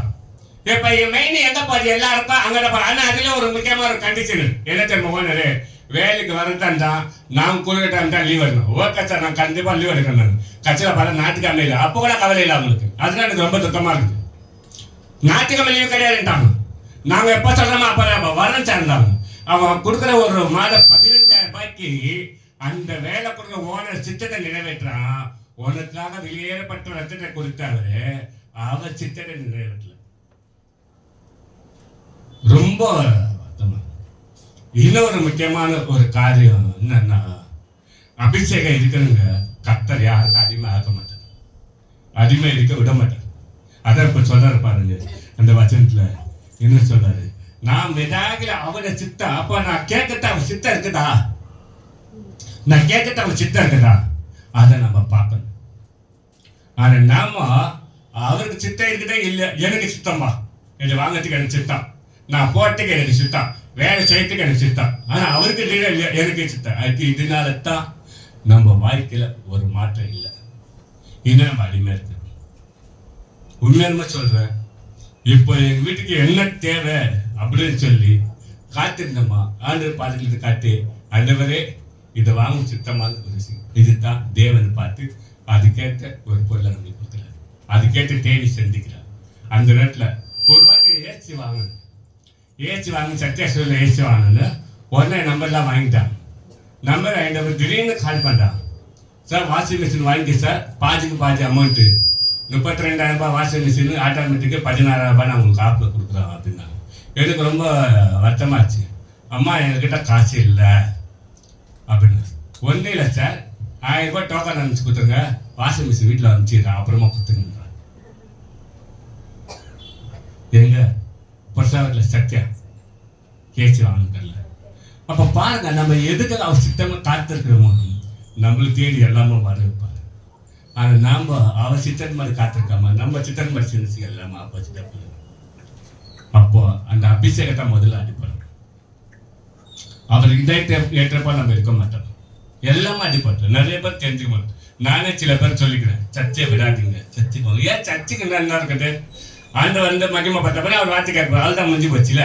அதுக்கு ஏன் தாமதம் பண்றீங்க? ஏன் வரத்துக்கு தடை பண்றீங்க? ஏன் வரத்துக்கு யோசிக்கிறீங்க? இப்போ யோசித்தாருன்னா அச்சாப்பா சித்தம் எப்படி நிறைவேற்றுவீங்க? அப்போ அவர் சேர்த்துக்கு ஏற்ற நீங்க எப்படி வருவீங்க? அப்போ அந்த அபிஷேகம் என்ன ஆகுதும்? அந்த அபிஷேகமே இப்போ அடிபட்டுறமே. அப்போ நம்ம அவர்கிட்ட வந்தாலும் அந்த அபிஷேகம் இன்னும் நம்மளை பலப்படுத்தான். அவர்கிட்ட வந்தாலும் அவர் சித்தம் நம்ம செய்ய முடியும். அவர்கிட்ட வந்தாலும் அவர் இதயத்தை ஏற்றப்ப நம்ம மாற முடியும். இல்லைன்னா மாற முடியாது. சில பேர் சொல்லி கூட புரிஞ்சுக்கலாம், கேட்டால் யோசிக்கலாம். ஆனால் நம்ம அபிஷேகம் இருக்கிறவங்க தேவனை விட்டா 3 செய்ய முடியாது. 1, நம்ம அபிஷேகம் அடிப்படும். 2வது அவர் சித்தத்தை நிறைவேற்ற முடியாது. 3வது அவர் இதயத்துக்கு ஏற்றப்ப நம்ம இல்லை. அதான் ஆண்டு சொல்ல உன் அபிஷேகம் அடிப்பா. அப்போ நீ நன்றா இருக்கணும்னு சொன்னா அவர் சித்தத்தை செய்யணும். அந்த நன்றா இருக்கிறதுக்கு அந்த இதயம் அவர் கேட்ட போல இருக்கணும். அது ஆண்டு வேணும். சரி, 2வது ஒரு காரியம், 2வது இதயத்தை குறித்து நான் பார்க்கலாம். எடுத்து வாசிப்போம். மத்தேயு சுவிசேஷ புத்தகத்துல 13ஆம் அதிகாரம். மத்தேயு சுவிசேஷம் 13ஆம் அதிகாரத்துல அதுல 8வது வசனம் வாசிங்க. சில விதையோ வாசிங்க. சில விதையோ நல்ல நிலத்தில் விழுந்து சிலது 100ஆகவோ சிலது 60ஆகவோ சிலது 30ஆகவோ 15ஆம் அதிகாரத்துல 15ஆம் அதிகாரத்துல 8வது வசனம் வாசிங்க. இந்த ஜனங்கள் தங்கள் வாயினால் சேர்ந்து தங்கள் உதடுகளினால் என்னை கனம் பண்ணுவார்கள். அவர்கள் இதயமோ எனக்கு தூரமாய் இருக்கிறது. அவர்கள் இதயம் தூரமா இருக்குது. நிறைய பேருக்கு இதயம் ஆண்டவருக்குள்ள இல்லை. கவனிங்க, இதயம் ஆண்டவருக்குள்ள இல்லை. இன்னைக்கு எல்லாரும் உதடுனால கனப்பத்திரம். எப்படி கனப்பத்திரம்? கர்த்தரை பாடி பாடி கனப்பத்திரம். எல்லாம் சொல்றோம் சொல்லுவோமா? எல்லாம் அலையிலியா சொல்லுங்க. இது உதடுனால கனப்பத்திரம். அவ்வளவுதான். அலையிலியா சொன்னா அலையிலியா, ஆமேன்னு சொன்னா ஆமை. உதட கனப்பத்திரம். ஆனா இதயம் ஆண்டுகிட்ட இல்லை. நிறைய பேர் இதயம் தூரமா தான் இருக்குது. ஏன் தூரமா இருக்குதுன்னு சொன்னா, சர்ச்சைக்குள்ள உக்காந்துக்கிட்டு ஆண்டவர் வார்த்தை கேட்கிறாங்க, இதயத்துல வேற எங்கேயோ போகுது. நாளைக்கு எங்க போகலாம், என்ன வாங்கலாம், என்ன செய்யலாம், இது இருக்கலாமா, அவங்க வச்சோன்னாங்க. எப்ப அவங்க காது கேட்குது, ஆனா வச்சனை உள்ள போல. ஏன் வச்சனை உள்ள போல? இதயம் தூரமா போயிடுச்சு. இதயம் கிட்ட வச்சனை உள்ள போவா, இதயம் தூரமா போகுது. அது எங்க போகுது? அது நாளைக்கு நடக்க போற காரியத்தையோ நேற்று நல்ல காரியத்தையும் யோசிச்சுட்டு இருக்குது. ஆனா நம்ம பார்க்கறது நம்மள தான் பாக்குறேன். இப்ப டிவில கூட ஒரு இதுல கூட ஒரு நைட் ஷிஃப்ட் ஆபீஸ் வச்சுக்கிறாங்க. வேலை மேடம் நைட் ஷிஃப்ட் ஆபீஸ் வச்சுக்கும் போது என்ன பண்ணிக்கிறாங்க, அதில் ஒருத்தர் அவனை போல ஒரு முகமூடி மாரி வச்சுக்கிறான். இவங்க நைட்டெல்லாம் கண்ணு மூச்சின்னு கம்ப்யூட்டர் பார்த்துறேன். இவன் என்ன பண்ணா, கம்ப்யூட்டர் பார்க்குற மாதிரி அந்த முகமூடி போட்டு கம்ப்யூட்டர் பார்த்தான். இவன் என்ன கையில் போய் அச்சியாமல் இது பார்த்தீங்கன்னா சின்ன மாதிரி இருக்குதுட்டான். அச்சல்ட்டா என்ன பண்ணாங்கன்னா, அந்த முகமூடி லேட்டாக மேலே போய் தூக்கி பார்த்தா அவன் தூங்கின்னு கிடக்குறான்னா, முன்னாடி பார்த்தா அவன் பார்க்குற மாதிரி தெரிஞ்சான். முன்னாடி பார்த்தா அவன் பார்க்குற மாதிரி தெரிஞ்சான். ஆனால் உள்ள பார்த்தா அவன் தூங்குறானா. இப்போ முன்னாடி பார்த்தா நம்ம கேட்குற மாதிரி இருக்குது, ஆனால் உள்ள பார்த்தா அது எங்கே இருக்குது. உள்ள வேற தூரமா போகுது. அப்ப ஏன் தூரமா போகுது இதயம்? ஏன் தூரமா போகுது? அதான் முக்கியமான விஷயம். நிறைய பேர் இதயம் தூரமா தான் போயிடுச்சு. அதான் எனக்கு ரொம்ப துக்கமா இருக்கு. ஏன் தூரமா போயிடுச்சு அப்படின்னு சொன்னா அந்த ஒரு வசனத்தை வாசிப்போம். அதே 15ஆம் அதிகாரத்துல 12ஆம் வசனம் வாசிங்க.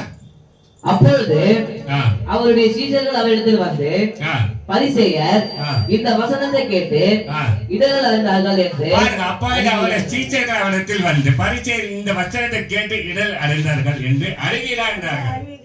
ஏன் வசனத்துக்கு இடர்கள் உண்டாக்குது? அம்மா கவனிங்க யாரும் பேசாதீங்க. வசனத்துக்கு ஏன் இடர்கள் உண்டாக்குது? அதான் முக்கியமான காரணம். ஏமா வசனத்துக்கு இடர்கள் உண்டாக்குது? ஏன் அவங்க ஏன் தூரமா போயிடுச்சு? இன்னைக்கு நிறைய இடத்துல பிச்சாச்சி எதை விதைக்கணுமோ அவன் தந்திரமா கிடைச்சான். எனக்கு நிறைய பேர் இடத்துல அதுதான் விதைச்சு. இப்ப இருக்கிற காலத்துக்கு இந்த சூழ்நிலை சொல்றாங்க. ஏன் வச்சனத்தை அவங்களுக்குள்ள வரல? ஏன் வச்சன இதயத்துக்குள்ள போல? ஏன் வச்சனத்தை அவங்க கேட்டு இடர் அடைறாங்க? ஏன் வச்சனத்துக்கு தூரமா அவங்க போறாங்க அப்படின்னு சொன்னா முக்கியமான காரியத்தை சொல்றாரு பாருங்க. என்ன சொல்றாருன்னு 13ஆம் அதிகாரத்துல 22ஆவது வசனம். முள்ளுள்ள இடங்களில் முள்ளுள்ள இடங்களில் விதைக்கப்பட்டவன் வசனத்தை கேட்கிறவனா இருந்தோ உலக கவலையும் ஐஸ்வர்யத்தின் மயக்கமும் வசனத்தை நெருக்கி போடுகிறதுனால் அவனும் பலனற்று போவான். இப்போ உலக கவலை என்ன கவலை? ஆமா கவலைங்க. இப்போ அதை சொன்ன இப்ப உலக கவலையும் அப்புறம் ஐஸ்வர்யத்தின் மயக்கமும் ஐஸ்வர்யத்தின் மயக்கமும். அப்போ ஏன் இன்னொருத்தவங்க நல்லா வச்சுட்டே வாங்கினான்? அவன் நகைலாம் வாங்கிட்டாங்க, அவங்க கையில பணம் எல்லாம் வந்துச்சு, அவங்க எல்லாம் பொருளை வாங்கிட்டாங்க வீட்டுல. இப்போ ஒண்ணுமே இல்லை அவங்க வீட்டுல. இப்ப பாரு அவங்க வீட்டுல எல்லாமே இந்த கவலை நிறைய பேருக்கு வந்துச்சு. இந்த கவலை தான் நிறைய பேருக்கு வந்திருக்குது. இதனால என்ன பண்றாங்க தெரியுமா?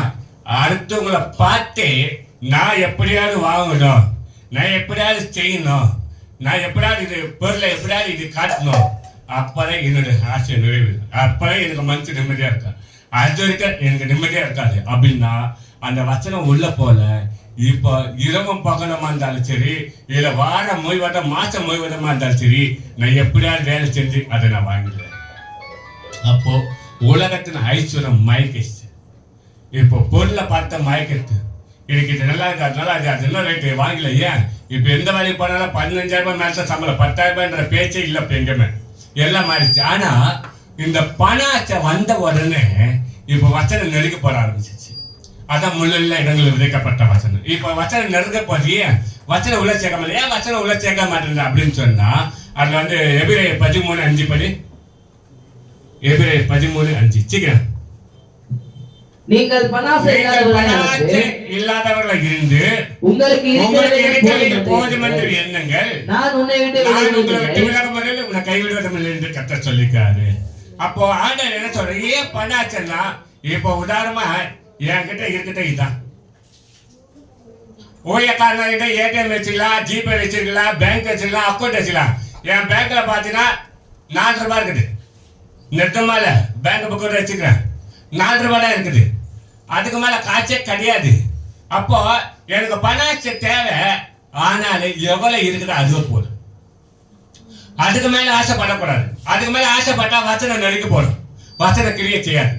அப்ப நம்ம என்ன பிரச்சனை அப்படின்னு சொன்னா அந்த 2வது காரியம் என்னன்னா யூதர்கள் இடர் அடைகிறார்கள். காரணம் என்னன்னா உலகர்கள் என்ன கணப்படுத்துறாங்க, இதயமா தூரமா. அப்ப இதயம் என்ன தூரமா இருக்குதுன்னா அவங்க எதை ஆசைப்படுறாங்க, எது வாங்க. நாளைக்கு வேலைக்கு போற இப்ப முடிஞ்சிச்சு, பிரச்சனை சீக்கிரமா முடிச்சு டைம் ஆகுது, வேலைக்கு போகணும்ல, லேட் ஆகுது, அவங்க வர காத்து நிற்கிறாங்க. ஏன்னா இதே உங்களை மெயின் வேலை மேலே போக போக நீங்க வெளியே போகும்போது அந்த பிரச்சனை உங்களை விட்டு தூரமா போயிடுச்சு.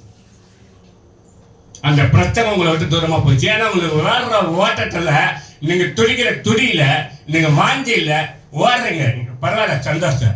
ஆனா வேலை மேல இருந்து ஐயோ சர்ச்சை பண்ணுமா டைம் ஆச்சு, ஐயோ சர்ச்சை பண்ண டைம் ஆச்சு அப்படி நம்ம பதறவே மாட்டோம். பொறுமா தான் வருவா. கேட்டா என்னம்மா சர்ச்சைக்கு வரலையம்மா, நான் பஸ் டிராபிக் ஆயிடுச்சு. ஏமா என்னம்மா அன்னையும் வரல? இல்ல கொஞ்சம் மீட்டிங் நடந்துச்சு. ஏமா நீ கூட்டாளிக்கு தெரியாதா? லீவு தர மாட்டேன்ட்டான். சரி நீ யார் லீவ் எடுக்கல? லீவு கொடுக்க மாட்டேன். சார் பர்மிஷன் அதுவும் கொடுக்க மாட்டேன்ட்டான். சரிம்மா முடிக்கிற டைம்ல வந்து உட்காந்து ஒரு 2 வார்த்தை கேட்டு வசதி கேட்டு பாரு. இல்ல வீட்டுல யார் சாப்பாச்சு? பாரு ஒண்ணு மேல ஒண்ணு ஒண்ணுங்க மேல ஒண்ணு ஒண்ணுங்க மேல ஒண்ணு போயிடுச்சு அவ்வளவுதான். இப்ப என்ன ஆச்சுன்னா வஸ்திரம் நெருக்கப்பட்ட பிறகு போயிடுச்சு. இப்ப நிறைய பேருக்கு அந்த வசனம் இல்ல, ஏன்னா இதயமா தூரமா இருக்குன்னு சொல்றாரு. அப்ப இதயத்துக்கு ஏற்றவன் இதயத்துக்குள்ள வசனம் எடுக்கணும். வசனம் இல்லைன்னா வேஸ்ட். அப்ப அந்த இதயம் வேஸ்ட். இதயத்துக்கு கத்தருக்கு ஒண்ணுத்துக்கு உதவாது. அப்ப ஆண்டவர் சொல்றாரு இதயம் தூரமா இருக்குங்க. அச்சீச சொல்ல ஆண்டவரே இவங்க இடையில விட்டுட்டாரு. ஏன்? அவங்களுக்கு பணாசை வந்துச்சு. அவன் ஐஸ்வர்யவனா ஆகணும், வசதியா வாங்கணும், இதெல்லாம் வாங்கணும், அதெல்லாம் வாங்கணும், சொந்த வீடு வாங்கணும், ஒரு மண்ணு வாங்கணும், ஒரு இடம் வாங்கணும், எல்லாத்தையும் வாங்கு. நீ வாங்கி கட்டுறதுக்குள்ள கைதியாகணும், வயசாகணும், கொம்பு வச்சுக்கணும். ஆனா அதுக்குள்ள நீ கொஞ்ச நாள் கூட உட்கார மாட்டேன், கொஞ்ச நாள் கூட பழக்க மாட்டேன். அவன் கட்டுற 2-3 வருஷம் ஆகும். அதுக்கு லோன் கட்டணும். லோன் வாங்கி லோன் கட்டி நீ சொந்தமா வாங்கறதுக்குள்ள நம்ம உலகத்தோட்டு போயிடணும். ஒரு இடம் மண்ணு வாங்கிட்டா கூட அதிகம் 15 லட்சம் சொல்லுவான். பேங்க்ல போய் அந்த இதை குத்துட்டு ஒரு 5 லட்சம் வாங்கிட்டு வச்சுக்க, 10 லட்சம் கட்டுறதுக்கு ஒரு 10 வருஷம் 15 வருஷம் ஆயிடும். அது முடிக்கிறதுக்குள்ள அதுக்கப்புறம் நம்மளுக்கு முடியாத சூழ்நிலை 10 படுக்க ஆயிடுவான். கழிச்சா நம்ம வீடு கட்டி எப்படி இருக்கிறன்னு நம்மளுக்கு தெரியாது. ஆனா உலகத்தை பாரு. அப்ப பாருங்க ஒரு மனுஷன ஐஸ்வர்யத்தை எங்க கொண்டு போயிடுச்சு பாருங்க. எவ்வளவுதான் ஆசைப்படலாம், ஆனாலும் அளவுக்கு அதிகமா ஆசைப்படக்கூடாது. இப்போ உதாரணமா ஒரு சாப்பிட்ற பொருள், புத்திக்கு குலோப் ஜாமுன் எல்லாருக்கும் ரொம்ப பிடிக்கும். எவ்வளவு சாப்பிடணுமா 2-3 சாப்பிடணும். ஒரு 10-15 சாப்பிட்டா உலக டபுள் மடங்கா வெளியே வந்துடும். உலகத்தை டபுள் மடங்கா வெளியே வந்துடும். நீங்க அளவுக்கு அதிகமா சாப்பிட்டு என்ன பண்ண டபுள். ஒரு பக்கெட்ல ஒரு பாட்டில் தூச்சி ஒரு கிளாஸ்ல டம்ளர் சாப்பிட்டா நல்லது. பறிச்சு 2-3 சாப்பிட்டான்னு வச்சுக்கா, அவன் சாப்பிட்ட 3 பாட்டில், ஆனா வெளியே வரட்டா 6 பாட்டில் வரும். எனக்கு அளவுக்கு அதிகமா சம்பாதிக்க கூடாது, அளவுக்கு அதிகமா ஆசைப்படக்கூடாது. அப்போ ஆசைப்பட என்னாச்சுன்னா வச்சனை நெருக்கி போச்சு. அப்போ வச்சனை இதயத்துக்கு ஏற்ற போல இல்ல. உலக வச்சதுக்காக, உலக கவலைக்காக, உலக கவலை. அவன் நல்லா வச்சுதான் பாரு. அவன் பாரு சாதாரண வச்சு எப்படி இருக்கிறான் பாரு. ஒரு ஊழியக்கா சாட்சி சொன்னார். என்ன ஆச்சரியமா ஆச்சு அந்த ஊழியக்கா சாட்சி. நல்லா அந்த ஊழியக்காரங்க கேட்டுட்டாங்க. எப்படி கேட்டுட்டாங்கன்னா, அந்த பாஸ்டர் காணிக்கு தர்சமப்பாக பற்றி பேசவே மாட்டார், காணிக்கை பற்றி பேச மாட்டார், நல்லா பிரசங்கம் பண்ணுவார். பிரசங்கம் பண்ண ஆத்மாக்குள்ள ஒரு பவரா வந்துச்சு, அவ்வளோ அருமையா இருந்துச்சு. திடீர்னு வேற ஒரு பாஸ்டர் வந்து, பாஸ்டர் நான் ஒரு சபை ஓப்பன் பண்ணி கட்டிட்டுறேன், அதை நீங்க பரிசுத்த பண்ணி நீங்க ஜெபம் பண்ணுங்க அப்படின்னா. சரி, இந்த பாஸ்டர் ரொம்ப சந்தோஷம். சரி, நம்மளை அழைப்பு கொடுத்துக்கிறாங்கன்னு சொல்லி ஜெபத்தோட போறாங்க. கூட மனைவி போறாங்க, பாஸ்டரை மனைவி போறாங்க. போய் பார்த்தா ரொம்ப பெருசா இருக்குது, சூப்பரா இருக்குது. பாஸ்டர் கீழே பெரிய வீடு, மேல சர்ச்சி. இப்போ பரிசுத்த பண்ணிட்டாரு. பண்ணி ஜெபம் பண்ணாரு, அவங்க விருந்துக்கு தாங்க சாப்பிட்டாரு, காணிக்கை வாங்கிட்டு வந்தாரு. வீட்டில் அந்த பாஸ்டரமாக பாஸ்டர், நீ எல்லாம் ஊழியக்காரனா, நீ எல்லாம் பாஸ்டரா? பார், நேற்று தான் வந்து ஊழியத்தை ஆரம்பிச்சான், உடனே இவ்வளோ பெரிய சர்ச்சை கட்டி வச்சுருக்கிறான். நீ இன்னமும் கண்ணி இந்த தம்மத்தோட ஓட்டு போட்டுங்க, சீட்டை போட்டுங்க, இன்னும் கூட ஆசீர்வாதம் சொல்லியே ஜனங்களை போய் வச்சுட்டேன். நீ எப்போதான் சொல்ல சபை கட்ட போற, எப்போதான் இடம் வாங்க போற, சாவர வரைக்கும் கூட இப்படியே தான் இருந்து தான் போகணும். நீ வேஸ்ட் ஒரு பிரயோஜனம் இல்லை. இப்படியே சொல்ல பாஸ்டர் மெயின் மாறி என்ன பண்ற தெரியுமா? திடீர்னு பிரசங்கத்தை மாத்திட்டாரு. கர்த்தருக்கு நீங்க உற்சாகமா கொடுத்தா 1 மடங்கு கொடுத்தா 10 மடங்கு உங்களை ஆச்சரியப்பாரு. நம்ம ஒரு இடத்த பாத்துக்கிறோம், அந்த இடத்துக்காக எல்லாம் காணிக்க கொடுங்க, கரெக்டா உங்களை ஆச்சரியப்பா சொல்லி உபதேசமா மாறி போச்சு. இப்ப அங்க கிட்ட உபதேசம் தேவனுக்கு கேட்ட உபதேசம் இல்லை, பொருளாச்ச பணாச்ச நிலத்தில் வாங்குறாச்ச உபதேசம். வர ஜனங்கள்ட்ட எல்லாத்தையும் கைட்டு குத்துருங்க, ஆண்டு பெரிய சபை கட்டலாம், ஏகப்பட்ட ஆத்மா சேர்க்கலாம். இருக்கிற ஆத்மாவை போதமே, அதுக்கு மேல ஆத்மா அவர்கிட்ட கொடுப்பாரு. நீயே எல்லார்கிட்ட வாங்கி இடத்த காட்டி ஆத்மா வரும்னு சொன்ன வராது, வரன்ச்சா அவர் கொண்டு வருவாரு. அப்ப 2வது ஒரு காரியம் ஆண்டு அதிகமா விரும்புனா இதயத்துக்குள்ள வச்சனம் கண்டிப்பா இருக்கணும். வச்சனம் இல்லாம ஒன்றுமே செய்ய முடியாது. ஏன்னா ஆண்டு அதான் சொல்றாரு, அந்த வச்சனம் இருந்துச்சுன்னா ஆண்டு என்ன சொல்ற தெரியுமா? யோவான் சுவிசேஷ புத்தகத்துல 15ஆம் அதிகாரத்துல 7ஆம் வசனம் வாசிங்க. யோவான் 15:7. நீங்கள் எண்ணிலும் என் வார்த்தைகள் உங்களை நிலத்தில்தான் நீங்கள் கேட்டுக்கொள்வது எதுவோ அது உங்களுக்கு செய்யப்படும். அப்ப ஆண்டவர் எதிர்பார்க்கிற காரியம் என்னன்னா, நீ என்னத்துல இருக்கிறியா, என் இதயத்துக்குள்ள இருக்கிறியா, நான் உங்க உள்ளத்துல இருப்பேன். எப்படி தெரியுமா? வசனத்து மூலமா இருப்பேன். அப்ப நீ எது கேட்டாலும் கொடுக்கப்படுறாரு. அப்ப எனக்கு என்ன தேவை அதை கட்ட தரேன்ட்டாரு. ஆனா நான் அதை குறித்து யோசிக்க கூடாது, அதுக்காக ஆப்போசிட்டா மாறவே கூடாது. உதாரணமா நான் சொல்றேன், நம்ம சர்ச்சில் வந்து ஒரு 4-5 பேர் காணி கொடுப்பான்னு சொல்லியிருக்கிறேன். பொதுவாக சொல்லியிருக்கிறேன். இப்போ கொஞ்சம் பேர் அல்ல, அதில் 3 பேர் காணிக்க போயிடுச்சு. ஆனால் வருத்தப்படல, ஒரு கவலை என்ன கவலை, காணிக்க போட்டு கவலை இல்லை. இந்த இடத்துல எல்லா ஆசீர்வாதத்தை வாங்கிட்டு திடீர்னு விட்டு போனாங்க. அப்போ அந்த 3 ஆத்மாவில் காணிக்க போயிடுச்சுன்ட்டு என் தேவனை ஆராய்ந்து பார்த்து என்ன ஒரு காரியம் செஞ்சா தெரியுமா, என்னால் நினச்சி கூட பார்க்க முடியல. அந்த 3 பேரை காணிக்கைய இந்த நாட்டுக்கு நம்ம குத்துட்டு வந்தவர். ஆமேன்னு சொல்லுங்க, நிஜமால சொல்றேன். அந்த 3 பேர் எவ்வளவு கொடுப்பாங்க காணிக்கைன்னு, அந்த காணிக்கை கத்தை இந்த வாரத்துல குத்துட்டு நடத்துக்காங்க. ஏன் தெரியுமா, உள்ளத்தை ஆராய்ந்து சொல்றாரு. என் வார்த்தை உங்களுக்கு நிலைத்திருந்தா, என்னிலும் என் வார்த்தை உங்களுக்கு நிலைத்திருந்தா நீ கேட்டுக்கொள்ள இருந்து வருவ. நான் வாய்த்தை வந்து கேட்கல, உள்ளத்துல நினைச்சேன். இப்போதைக்கு 2 ஆத்மா தான் காணிக்க கொஞ்சம் இதுவா இருக்கும், மீதி ஆத்மா கொஞ்சம் வருமானம் கம்மி, ஓரளவுக்கு தான் கொடுப்பாங்க. பரவாயில்லாண்டவர், இன்னும் இது 9ஆம் மாதம், இன்னும் 3 மாதம் இருக்குது, ஜனவரி வரப்போகுது, நிறைய செலவு இருக்குது, பெயிண்ட் இருக்கணும், காலண்டர் ஒன்று, வாக்குத்தரம், எல்லாத்தையும் நல்லா துணி மீன் இருக்கணும், எல்லாமே செய்யணும். என்ன பண்ண, இதை ஆராய்ந்து பார்த்து சொல்லுறேன். உனக்கு என்ன தேவை எனக்கு தெரியும், ஆனால் வசனத்தை மீறி போவாத. புது வருஷம் வரப்போகுது, கிறிஸ்துமஸ் வரப்போகுது, தீபாவளி வரப்போகுது, ஜனவரி பண்டிகை வரப்போகுது. தேவை உனக்கு, உன் தேவை நான் சந்திக்கிறேன். ஆனால் நீங்கள் வசனத்துக்குள்ள இருக்கணும், இதே அவருக்குள்ள இருக்கணும். அப்படி இல்லைன்னா நிச்சயமா சமாளித்தெல்லாம் நிகழ்ச்சி. நிறைய பேர் அதுதான் சொல்லுவாங்க. 2வது காரியம், இதே தூரமா இருக்குது. ஏன் தூரமா இருக்குது, அவர் விட்டு தூரமா போகுது. நம்ம என்ன வாங்கல, என்ன ஆசைப்படலாம், என்ன செய்யலாம், இதுதான் மெயின்ல இருக்கு தவிர, ஆனா இயேசுவோட வார்த்தை நம்ம உள்ளத்துல இல்லை. இயேசுவோட வார்த்தை உள்ளத்துல இருந்துச்சுன்னா எதுக்குமே கவலைப்பட மாட்டாங்க. இதை வாங்கினா அது வாங்கினா கவலைப்படவே மாட்டாங்க. ஒவ்வொரு மாதத்துக்கு வீட்டுக்கு என்ன தேவையோ அந்த தேவையை கற்று செஞ்சுக்கிறார். ஒவ்வொரு மாதம் சபை கரண்ட் பில் என்ன தேவை அந்த தேவையை கற்று செஞ்சுக்கிறார். ஒரு நாள் யார்கிட்ட கைகிட்ட கத்த கிடையாது. ஏன் தெரியுமா, ஐத்தவர் அவர் வார்த்தை ஒரு வீட்டில் இருக்கணும். உலக மற்ற கனப்பட்ட குறை இதயமும் அவருக்கு இருக்கணும். இதயம் அவர் வார்த்தை உள்ள இருந்துச்சுன்னா எதை கேட்டாலும் அவர் குத்துருவார். அதை பற்றி கவலையே பட தேவை, எதை கேட்டாலும் அவர் குத்துருவார். அதுதான் ஆண்டு சொல்றார், நீங்க ஒன்றுக்கு கவலைப்படாதீங்க, எதுக்க கவலைப்படாது, ஆனா கர்த்தரோட வார்த்தை உள்ளத்துல இருக்கு. அந்த வசனம் முக்கியமானது. ஏன்னா தேவன் பேசுகிறான்னு சொன்னா அதை கேட்கிற பிள்ளைகளுக்கு வார்த்தையா சொல்றாங்க பாடம், பிள்ளைகள் காதால கேட்டு அதை இதழில் வச்சுட்டா அந்த எக்ஸாம்ல மார்க் எழுத முடியாது. அது கேட்டா அது பாஸ் ஆகும். அதுல கொஞ்சம் கவனம் குறைஞ்சிச்சுன்னா எல்லாமே போயிடும். இங்க நிறைய பேர் வசனம் இல்லை, அது ரொம்ப துக்கமான ஒரு காரியம், ரொம்ப ரொம்ப துக்கமான காரியம். இந்த ஆண்டு எதிர்பார்க்கிற ஒரு காரியம். இப்போ உதாரணமா சொல்றேன், இப்போ பின்னாடி இருக்கிறவங்க மட்டும் சொல்லுங்க. இந்த மாசம் வாக்கு தட்ட சொல்லுமா,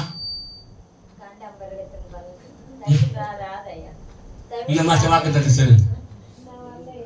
வளர்ந்து வந்தீங்களா சொல்ல சொல்ல அதே கஞ்சல் அதுதான் பார்க்கக்கூடாது. அதுதான் நான் சொன்னேன், பார்க்கக்கூடாதுன்னு சொன்னேன். அதுதான் இப்ப சொன்னேன். இப்ப நீ பைபிள் இருக்கு, நீ பாரு. நாளைக்கு பைபிள்ல வேலைக்கு போற அம்மா கொஞ்சம் வாக்கத்தை சொல்லிட்டு போமா சொல்லுவியா?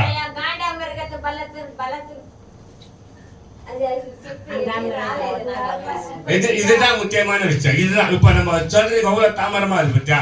அப்ப காரணம் என்னன்னா ஒரு தப்பு தான். என்ன தெரியுமா, 1 10 வாங்கின வாக்கத்தை டெய்லி ஜெபம் பண்ண காண்டாமிருக்கு கொத்த பலன் உனக்கு ஒன்றுன்னு சொன்னீங்கப்பா. என் பலம் இல்லை, உங்க பலம் தான் எனக்கு வேணும்.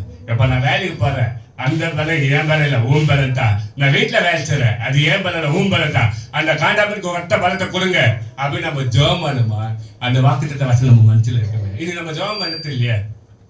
அப்ப அதான் சொல்றேன், நீங்கள் என்னிலும் என் வார்த்தை உங்களில் நிலைத்திருந்தா நீ கேட்டுக்கொள்ள எதுவும் அது செய்யப்படும். உனக்கு என்ன தேவை நான் தரேன், ஆனா என் வார்த்தை உள்ளத்துல இருக்குதா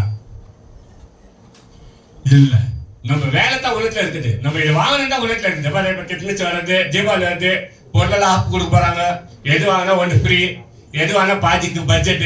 அதுலயே இப்ப நம்ம லீவு போறாம பணம் சேர்த்து வச்சா தீபாவளி போயிட்டு டிவி பெருசா வைக்கிறான். அவன் 48 இன்ச்சு டிவி அப்போ பாத்தீங்கன்னா 35,000, இப்ப பார்த்தா 20,000 பண்றான், 15,000 பண்றான். ஒரு டிவி வாங்கிக்கலாமே, ஆப்புல தானே கொடுக்குறாங்க. அது ஒரு 2 மாசம் ஓடும், 3ஆம் மாசம் கம்பெனிக்காரருக்கு போன் பண்ண அவன் அதுல கஷ்டப்பட்டு வாங்கி கட்சியில ஒன்றுக்கு ஒரு வாரம் போயிடுச்சு. இப்ப இதுக்கெல்லாம் நம்ம முயற்சி பண்ணி எல்லாமே முன்னாடியே பிளான் பண்றோம். பண்டிகை வந்து லீவ் போடாத, எதுவுமே பண்ண வீண் செலவு பண்ணாத. கிறிஸ்மஸ் வந்து லீவ் போடாத, வீண் செலவு பண்ணாத. ஜனவரி வந்து அது போட்டு பொங்கல் வர வருது, வீண் சொல்லி பண்ண திட்டமா சொல்லி பண்ணணும், பத்திரமா சேர்த்து வைக்கணும். அதுவும் எச்ச வேலை இருந்தா கூட சேர்த்து வச்சா கொஞ்சம் நல்லா இருக்காது.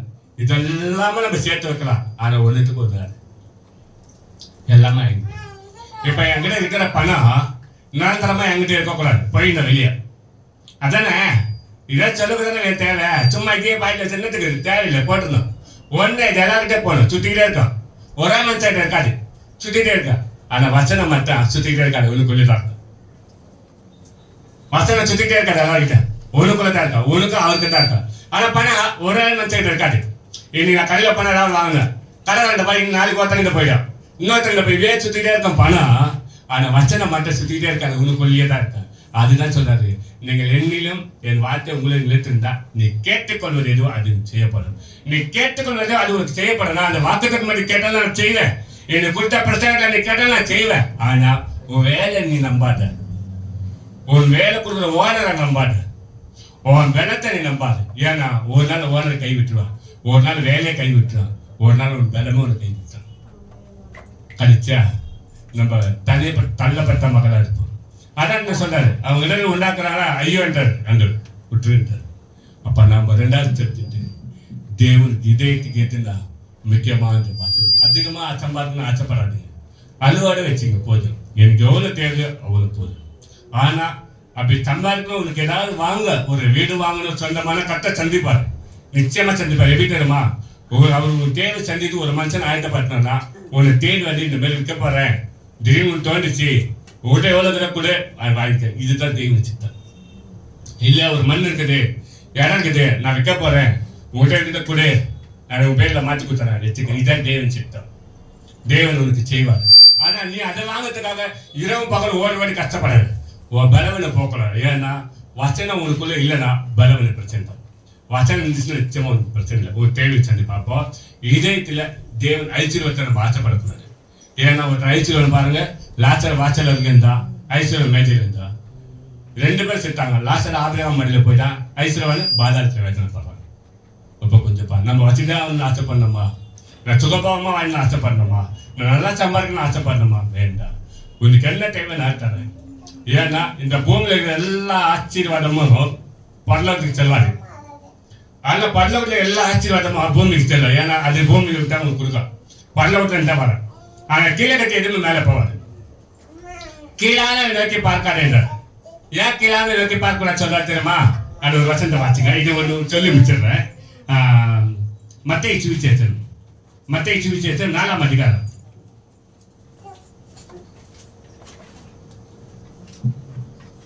மத்தேயு சுவிசேஷம் 4ஆம் அதிகாரத்துல அதுல வந்து 8ஆம் வசனம் வாசிங்க. மறுபடியும் பிசாசு அவர் மிகவும் உயர்ந்த மலையின் மேல் கொண்டு போய் உலகத்தின் சகல ராஜ்யங்களும் அவர்கள் மகிமையை அவருக்கு காண்பித்து, நீ சாஷ்டாங்கமாய் வீழ்ந்து என்னை பணிந்து கொண்டா இவைகளை எல்லாம் உனக்கு தருவேன் என்று சொன்னார். கவனிங்க, மேலே போயிட்டு இதெல்லாம் பூமியில எல்லா அதிகாரம் அவன் கட்டுப்பாட்டுல வந்துச்சுல, அவனை பணிந்து கொண்டா தருவேன்னு சொன்னான்ல. நீங்க யாரை பணிந்து கொள்றீங்க? கீழே வச்சுக்க. அப்பொழுது இயேசு அப்பாலே சாத்தானே உன் தேவனாகிய கர்த்தரை பணிந்து அவர் ஒருவருக்கு ஆராதனை செய்வாயாக என்று எழுதியிருக்கிறதே என்றார். நான் வேலை செய்யக்கூடாதா? பூமி எதுவுமே ஆசைப்பட வேலை செய்யலாம், சம்பாதிக்கலாம். ஆண்டவர் மகிமை பார்த்த நேரத்துல தான் நீ போகலாம். அதுதான் நீ அவனை பணிந்து கொள்ளணும் அர்த்தம். ஆராதனை அப்ப சொல்ற அப்பால சாத்தானே உன் தேவனை கட்ட ஒருவருக்கு ஆராதனை செய்வாயாக. அப்படின்னா எனக்கு தானே ஆராதனை, உனக்கு அடிமை கிடையாது. ஆராதனை நேரத்தில் நடத்த வேண்டிய நேரத்தில் எந்த காரணமும் நம்ம செய்யக்கூடாது. அப்படி செஞ்சா பிசாச்சுக்கு அடிமை. ஏன்னா அந்த பூமி எல்லாம் அவங்க கட்டுப்பாடு தான், ஏசு கட்டுப்பாடுல இருக்குது. பரலோகம் தான் ஏசு கட்டுப்பாட்டுல, பூமி பிசாச்சு கட்டுப்பாட்டுல. அவன் கட்டுப்பாட்டுல நம்ம வாழ்ந்துடும். அதை கட்ட நம்ம பாதுகாப்பா வச்சுக்கிறாரு. அப்படி பாதுகாப்பா இருக்கும் போது தேவனை ஆராதிக்க வேண்டிய நேரத்துல அப்படி எதுவுமே அடிமையா இருக்கக்கூடாது.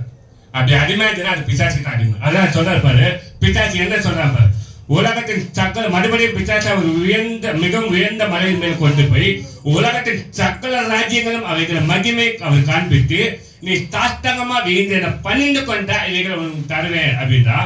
அப்போ ஏசு அப்பலப்ப சாத்தானே உன் தேவனை கர்த்தர் ஒருவரே பணிந்து கொண்டு அவர் ஒருவருக்கு ஆராதனை. அப்போ ஆராதனை நடத்த வேண்டிய நேரத்துல நீ யாரை பணிந்து கொள்ற? உன் வீட்டுல இருக்கிற வேலைக்கு பணிந்து கொள்றியா? உனக்கு வேலை கொடுக்க ஓனரை பணிந்து கொள்றியா? அப்ப வீட்டுல நீ பணிந்து கொண்டா உன் தேவை ஆகாரத்துக்காக நீ செய்யற, வேலை பணிந்து கொண்டா பணத்துக்காக நீ செய்யற. அது ரெண்டு தள்ளிட்டு இயேசுவை மட்டும் பணிந்து கொள்ளலாம். ஒரு ரெண்டுமே அவர் தருவாரு. உனக்கு ஆகாரமும் தருவாரு, உன் பணமும் வருமானத்தை கொடுப்பாரு. அப்ப நீ இது ஆண்டவரை பணிந்து கொள்ளாம ஆண்டவரை ஆராதிக்காம மற்ற காலத்துக்கு போனா அவருக்கு இதயத்துக்கு ஏற்ற பொருள் இல்லை. உன் இதயத்துக்கு ஏற்ற பொருள் தான். நான் இது சம்பாதிக்கணும், நான் இதை வாங்கணும், இதெல்லாம் பண்ணணும், இப்ப பண்டிகை வந்துச்சு, இதெல்லாம் பார்க்கணும், இதெல்லாம் இதை ஆச்சப்பட நீ அதுல தான் போற. அதுதான் பிசா சொல்ற, என்ன பணிந்து கொள்ள, இதெல்லாம் உனக்கு நான் தரேன். அது காண்ட சொல்றாரு, அப்பா சொல்றாரு, கர்த்தர் ஒருவருக்கே பணிந்து கொள்ள. தேவன் ஒருவருக்கான அடிமை, வேற யாருக்கான அடிமை கிடையாது.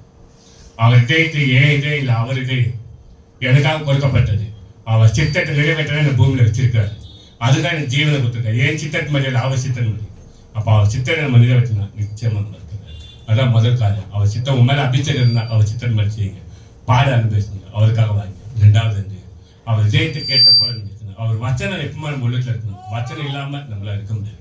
அப்ப அந்த வச்சனம் வேணும்னு சொன்னா நம்மளுக்கு என்ன தேவை அவர் தருவார். ஆனா அவசரப்பட்டு சபையை மட்டும் விடாதீங்க, தேவனை விடாதீங்க. அதை விட்டு நம்ம மீறி போனோமா ஒரு நாள் அந்த பணம் நம்மளை காப்பாற்றாது. உதாரணமா நான் சொல்றேன், உதாரணமா